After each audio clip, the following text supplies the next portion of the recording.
Kurdish protection units and the Syrian army have made advances in the northeast of Syria. At the same time, the Turkish army has deployed armored vehicles along the border with Syria in preparation for a possible ground intervention. The aim would be to create a buffer zone in line with a military plan presented by the chief of state of the Turkish army and approved by the Turkish National Security Council. After fierce battles between the Islamic State extremists and the Syrian army supported by popular defense units, the government troops retook control of an eastern neighborhood in the city of Hasaka. The Islamic State group had infiltrated the area last week and are now surrounded.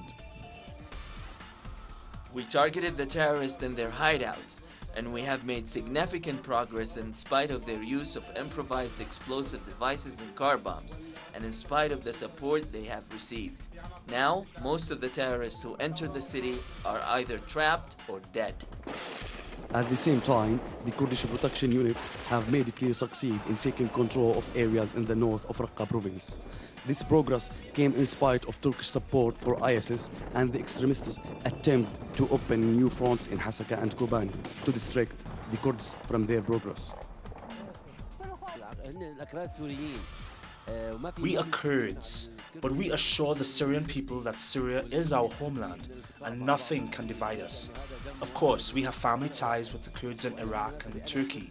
We are linked by Kurdish nationalism. But all the talk about secession is an invention by Erdogan's intelligence service. It's a pretext for entering and destroying Syria.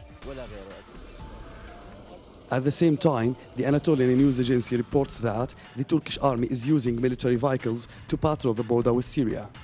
This comes after the Turkish National Security Council approved the military plan to establish a buffer zone on the Syrian border.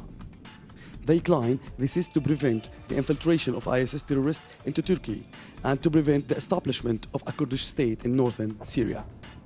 Hazem Abdullah, Tele2, Damascus.